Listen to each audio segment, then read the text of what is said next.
Praise the Lord. സ്നേഹമുള്ളവരെ, വിശുദ്ധ മത്തായിയുടെ സുവിശേഷം 3-ാം അധ്യായം 10-ാം തിരുവചനമാണ് ഇന്ന് വിചിന്തനത്തിനായി എടുത്തിരിക്കുന്നത്. വൃക്ഷങ്ങളുടെ വേരിനെ കോടാലി വച്ചു കഴിഞ്ഞു. നല്ല ഫലം കായ്ക്കാത്ത വൃക്ഷങ്ങളെല്ലാം വെട്ടി തീയിലെറിയപ്പെടും. യേശുവിന് വഴിയൊരുക്കാൻ വന്ന സ്നാപക യോഹന്നാൻ ജനങ്ങളോട് ആവശ്യപ്പെട്ടത് മാനസാന്തരപ്പെടുവിൻ, സ്വർഗരാജ്യം സമീപിച്ചിരിക്കുന്നു എന്നാണ്. മാനസാന്തരത്തിന് യോജിച്ച ഫലങ്ങൾ നാം പുറപ്പെടുവിക്കണം. വൃക്ഷങ്ങളുടെ വേരിന് കോടാലി വെച്ച് കഴിഞ്ഞു. നല്ല ഫലം കായ്ക്കാത്ത വൃക്ഷങ്ങളെല്ലാം വെട്ടി തീയിലെറിയപ്പെടും. അപ്പോൾ നാം നല്ല ഫലങ്ങൾ പുറപ്പെടുവിക്കുന്ന വൃക്ഷങ്ങളായി മാറണം. ഇല്ലെങ്കിൽ നമ്മുടെ ആത്മാവും ഫലം തരാത്ത വൃക്ഷത്തെ പോലെ തീയിൽ എറിയപ്പെടും. നമ്മുടെ പാപങ്ങൾക്ക് മോചനം ലഭിക്കണം. സങ്കീർത്തനം 32:1 സങ്കീർത്തകൻ പറയുന്നു, അതിക്രമങ്ങൾക്ക് മാപ്പും പാപങ്ങൾക്ക് മോചനവും ലഭിച്ചവൻ ഭാഗ്യവാൻ. കർത്താവ് കുറ്റം ചുമത്താത്തവനും ഹൃദയത്തിൽ വഞ്ചനയില്ലാത്തവനും ഭാഗ്യവാൻ. നമ്മുടെ പാപങ്ങൾക്കും അതിക്രമങ്ങൾക്കും മോചനം ലഭിക്കുമ്പോഴാണ് യഥാർത്ഥത്തിൽ ഭാഗ്യവാന്മാരായി നാം മാറുന്നത്. അല്ലാതെ കുറേ സമ്പത്തുണ്ടായതുകൊണ്ടോ ആരോഗ്യമുണ്ടായതുകൊണ്ടോ മറ്റ് വിഭവങ്ങൾ നമുക്ക് ലഭിച്ചതുകൊണ്ടോ വലിയ വീടുണ്ടായതുകൊണ്ടോ നാം ഭാഗ്യവാന്മാരാകുന്നില്ല. നമ്മുടെ പാപങ്ങൾക്കും അതിക്രമങ്ങൾക്കും മോചനം കിട്ടുമ്പോഴാണ് നാം ഭാഗ്യവാന്മാരാകുന്നത്. അതുപോലെ കർത്താവ് കുറ്റം ചുമത്താത്തവനും ഭാഗ്യവാന്മാരായി മാറുന്നു. നമ്മുടെ ഹൃദയത്തിൽ വഞ്ചനയില്ലാത്ത അവസ്ഥയിലാണെങ്കിൽ നാം ഭാഗ്യവാന്മാരാണ്.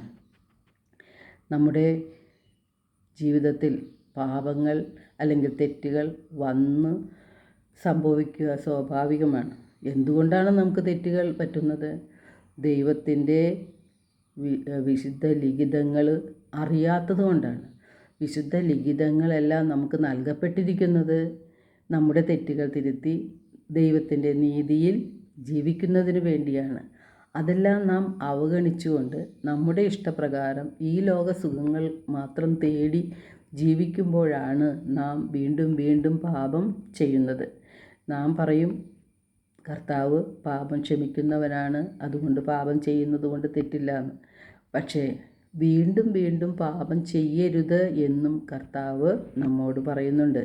പാപങ്ങൾ ക്ഷമിക്കുന്നവനാണ്, പാപിയെ തേടി വന്നവനുമാണ് യേശുനാഥൻ. എങ്കിലും വീണ്ടും വീണ്ടും അനുതാപമില്ലാതെ പാപത്തിൽ തന്നെ തുടർന്നാൽ നമുക്ക് നിത്യ നരകാഗ്നിയായിരിക്കും ലഭിക്കുക. നമ്മുടെ പാപങ്ങളെല്ലാം അനുതാപത്തോടെ ഏറ്റുപറയുമ്പോൾ നമ്മുടെ പാപങ്ങൾ യേശുനാഥൻ തൻ്റെ തിരുരക്തത്താൽ കഴുകുകയും പകരം പരിശുദ്ധാത്മാവിനാൽ നമ്മെ നിറയ്ക്കുകയും ചെയ്യും. ഈ പരിശുദ്ധാത്മാവാണ് നമ്മെ പാപത്തിൽ നിന്നും പ്രലോഭനങ്ങളിൽ നിന്നും കാത്ത് മുന്നോട്ട് കൊണ്ടുപോകുന്നത്. പ്രലോഭനങ്ങളിൽ അകപ്പെടാതെ സാത്താൻ്റെ പിടിയിൽ അല്ലെങ്കിൽ കെണിയിൽ വീഴ്ത്താതെ നമ്മെ പരിപാലിച്ചു കൊണ്ടുപോകുന്നത് നമ്മുടെ നിത്യസഹായകനായ പരിശുദ്ധാത്മാവാണ്. അതിനുവേണ്ടി തന്നെയാണ് പരിശുദ്ധാത്മാവിനെ നമുക്ക് നൽകിയിരിക്കുന്നതും. അപ്പോൾ പരിശുദ്ധാത്മാവിൻ്റെ പ്രേരണയനുസരിച്ച് ജീവിക്കുമ്പോൾ നമുക്ക് ഹൃദയവിശുദ്ധി ഉണ്ടാവും. ഹൃദയവിശുദ്ധിയുള്ളവർക്ക് മാത്രമേ ദൈവത്തെ ദർശിക്കുവാനും സാധിക്കുകയുള്ളൂ. യേശുനാഥനാണ് പിതാവിങ്കിലേക്കുള്ള വഴി. യേശുനാഥൻ്റെ രണ്ടാമത്തെ ആഗമനത്തിൽ യേശു നമ്മെയും കൂട്ടിക്കൊണ്ടു പോകുവാനായി പിതാവിൻ്റെ അടുക്കിലേക്ക് സ്വർഗരാജ്യത്തിലേക്ക് കൂട്ടിക്കൊണ്ടു പോകുവാനായി വരുമ്പോൾ നാം ഓരോരുത്തരും വിശുദ്ധർ ഉള്ളവരായിരിക്കണം. കൂദാശകൾ നമുക്ക് നൽകപ്പെട്ടിരിക്കുന്നത് നാം വിശുദ്ധിയിൽ ജീവിക്കുന്നതിന് വേണ്ടിയാണ്.